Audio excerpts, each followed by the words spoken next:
The Honorable George Alado. Karibu.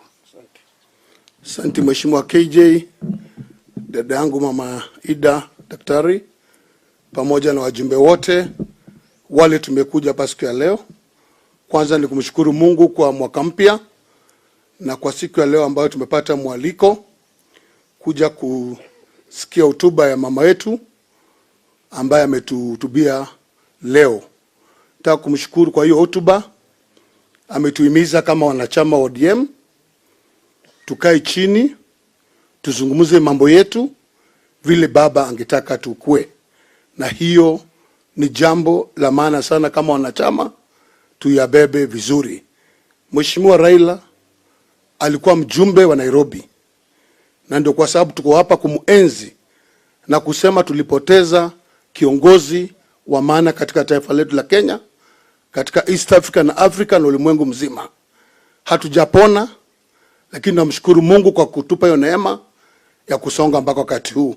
Kwa mama yetu Ida na watoto wote wa mzee, tunawaheshimu na tunawapenda, na tutaendelea kuwatembelea, kukua pamoja. Tuliposikia unakuwa hapa na hotuba siku ya leo, tukaona ni vyema tuje hapa tusimame na wewe. Na sisi kwa niaba ya chama chetu cha ODM hapa Nairobi ambapo baba alikuwa mjumbe, tunataka kusema asante sana kwa baba, kwa sababu kama si support yake sisi wajumbe wengi wa ODM atungekuwa bungeni na tungekuwa katika MCA seats na tungekuwa katika viti za juu za county. Katika 100% ya support katika uchaguzi wote umepita, 95% ilikuwa ni ya baba, 5% ilikuwa ya chama, na hiyo ndio ukweli. Kwa hivyo tunashukuru sana jamii ya mzee Raila Amolo Odinga kwa kutushikilia na muendelee kutushikilia.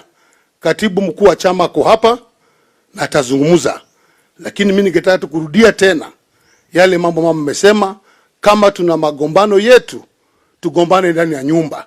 Kila mtu ana maoni tofauti kwa chama ya kuzungumza, lakini tuzungumze ndani ya chama na ndani ya zile organs zetu za chama. Kwa hayo machache, Mungu abariki jamii ya Mheshimiwa Raila pamoja na Mama Ida ambaye ni dada yangu mkubwa, na sisi wote kama wa Kenya. Joey. Mungu abariki. Members of the press, Your Excellency Mama,